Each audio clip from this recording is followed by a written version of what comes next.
Bonjour à tous. La dernière fois, nous avons vu que la transition vers une économie plus durable devait être juste. Se pose maintenant la question de définir cette durabilité. C'est l'objectif de cette vidéo, intitulée « Environnement social, la bataille des taxonomies », de vous expliquer ce qui va être défini comme étant durable.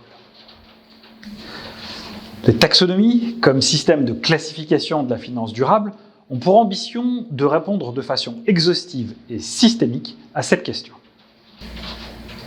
Outre l'amélioration qui en est attendue en termes de transparence du marché, ces classifications vont permettre de mesurer plus facilement les flux financiers durables de manière à en suivre l'évolution ou bien à mettre en œuvre des instruments de politique économique soutenant une croissance de ces flux.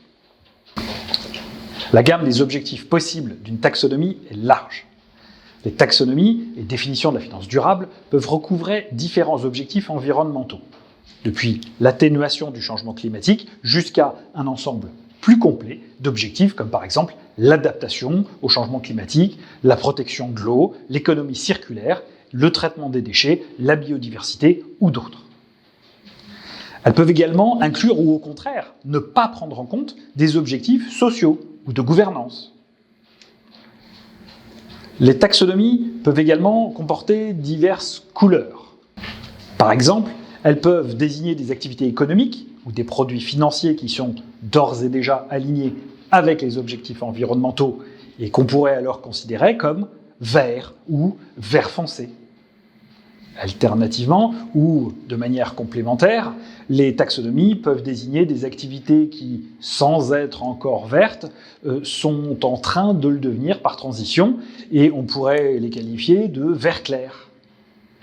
Il peut également y avoir une place pour des taxonomies brunes, c'est-à-dire la désignation d'activités jugées non compatibles avec l'atteinte des objectifs environnementaux identifiés. L'Union européenne a adopté en juin 2020 un règlement établissant un cadre pour faciliter l'investissement durable.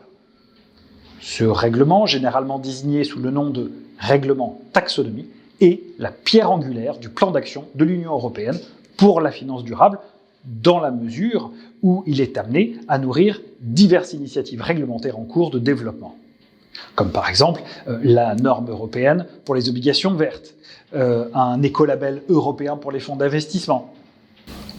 Il fixe des seuils de performance, encore appelés critères de sélection technique, ou Technical Screening Criteria, pour les activités économiques qui apportent une contribution substantielle à l'un des 6 objectifs environnementaux suivants: l'atténuation du changement climatique, l'adaptation au changement climatique, l'utilisation durable et la protection des ressources marines et en eau, l'économie circulaire, la prévention et le contrôle de la pollution, la protection et la restauration de la biodiversité et des écosystèmes.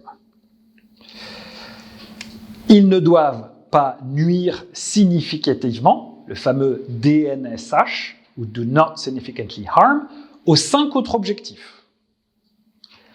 Ils doivent respecter certaines garanties minimales, par exemple les principes directeurs de l'OCDE sur les entreprises multinationales et les principes directeurs des Nations Unies relatifs aux entreprises et aux droits de l'homme. Ils doivent bien sûr suivre les 8 conventions fondamentales identifiées dans la déclaration de l'Organisation internationale du travail sur les droits et principes fondamentaux au travail et bien sûr la Charte internationale des droits de l'homme.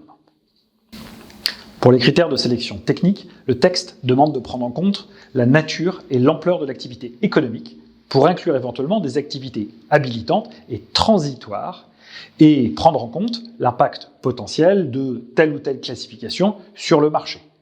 Le risque de voir certains actifs devenir des actifs échoués ou risque de bulle sur les investissements durables. La Commission européenne a depuis adopté des actes délégués pour préciser certains éléments.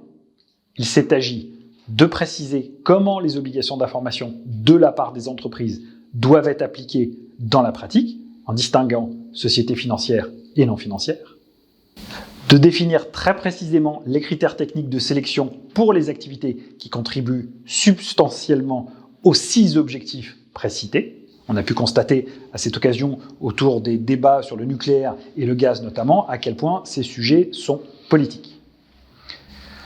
Dans une certaine mesure, certains labels peuvent se rattacher à une démarche similaire, comme le label Greenfin en France par exemple. Plusieurs autres juridictions se sont aussi essayées à définir ce qu'est la finance durable. En Chine, dès 2015, la Banque centrale, The People's Bank of China, a publié la première version de son catalogue de projets éligibles aux obligations vertes, communément appelée la taxonomie chinoise. En 2017, le ministère de l'Environnement du Japon a publié des orientations relatives aux obligations vertes.